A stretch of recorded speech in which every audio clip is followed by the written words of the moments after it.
Coming up next, my 3 most worn fragrances for the month of January 2023. Find out what they are coming up next.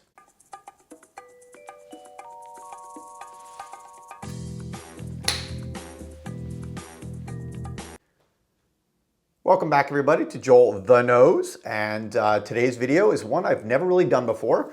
I've done videos where I talk about my most worn fragrances for the year, like I did one at the end of 2022.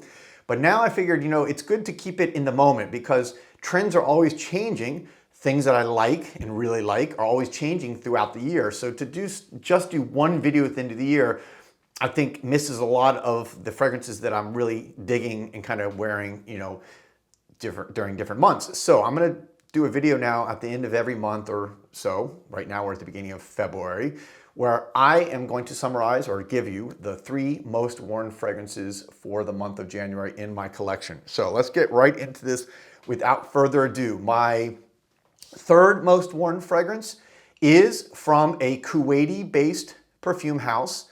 I met one of the owners at Scent Explorer back in early December in New York City.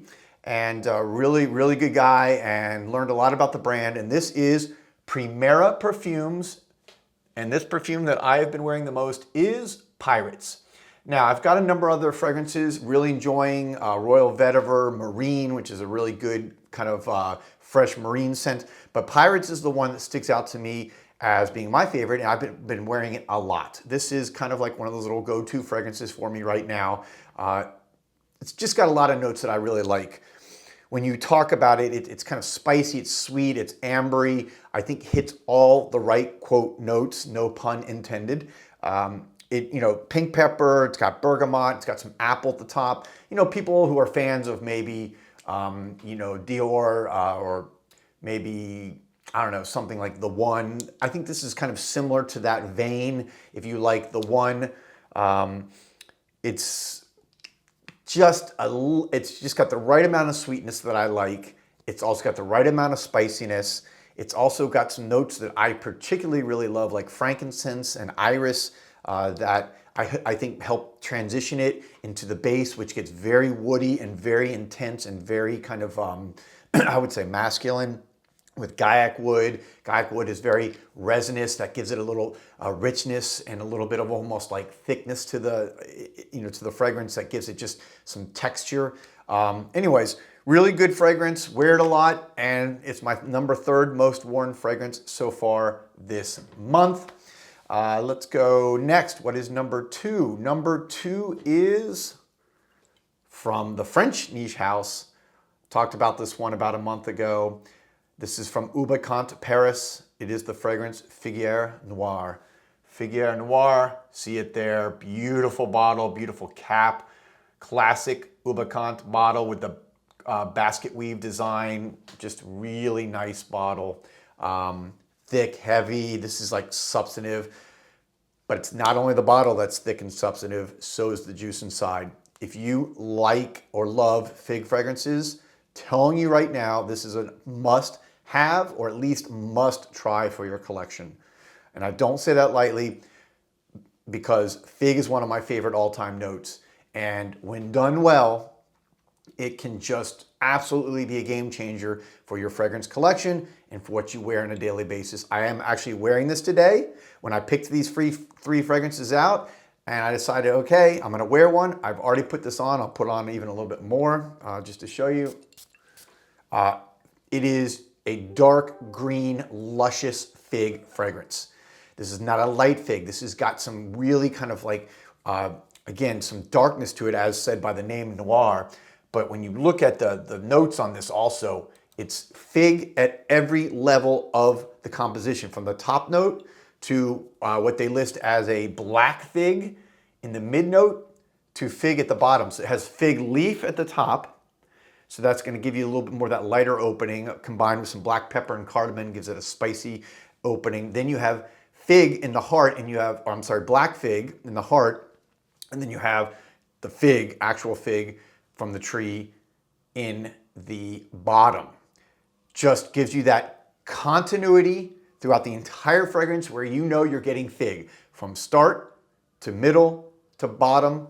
You're getting fig, you're getting dark fig, you're getting green fig, you're getting luscious fig. You're also getting this little bit of sweetness. There's like a candied fruit note in here. I don't know what it is specifically. It gives it an almost gourmand-like quality. But what's interesting is they list this as a masculine fragrance. You know my position on this. All fragrances to me are unisex. I don't care whether they're listed as masculine or feminine. But I could see where women would wear this and completely pull this off because fig is a good universal unisex note. You throw in some candied fruits, a little sweetness. But I think this is one of those fragrances. It's like a chameleon. Chameleons are green.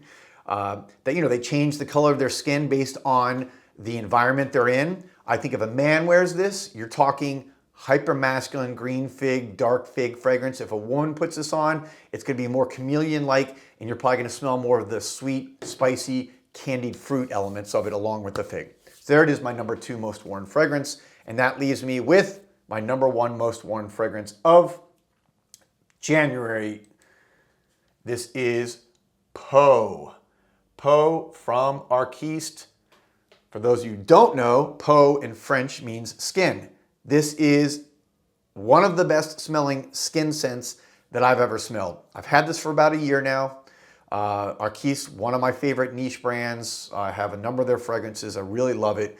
But this is, when I say skin scent, people immediately think, oh, that means a fragrance that only sticks to your skin and you don't really smell it and no one else. That's not what this is. When I say skin scent, I mean it evokes the smell of skin, of clean, sexy skin. It's got white musk in there, which is again kind of evocative of the smell of skin. It's got ambergris, but not too much. Ambergris, actually, what I found that really enhances the other notes. It brings out the sexiness of the other notes, especially like a musk note. This is not an animalic musk in here, although it does have that a little bit of a kick. Not as much as, for example, Elle from Arquiste, which is what I call a dirty barbershop fougere. That's very animalic. This is not very animalic. It's just the right amount to give that smell of skin. I would liken it to the smell of skin when two people are getting intimate, when they're close, when they're kissing, they're smelling each other. That's what this, and if you read the story, it's kind of what the background of this is based on. It's about two lovers. So the reason why this is number 1, and when I went back and looked at January, it's what I would call my dumb reach. Again, another term. That's when, you know, you get out of the shower in the morning, you're not sure what you're going to wear. Maybe you're not in a specific mood, you know, for a certain type of fragrance. And you just like, okay, give me something that works, that's versatile, that I can wear anywhere, that I love the smell on my skin. What does that mean? I like a fragrance where all day I'm going like this and smelling. And that's what I do with Peau. I can wear it anywhere, whether I'm in the home working from my home office, whether I'm in the office, whether I'm in court, whether I'm doing videos at Osme, wherever I am, Peau just knocks it out of the park. And it's also great, obviously, when you're in the situation where you're going to be intimate with the person you love, or you know what I mean. So there you go. My number 1 most worn fragrance for the month of January, Peau. Number 3, Pirates from Primera. Number 2, Figuier Noir from Ubicant, Paris. Hope you guys are having a good one. Let me know if you tried these fragrances, because each one of them, so good. I'll be back soon with another video. Peace, love, and perfume.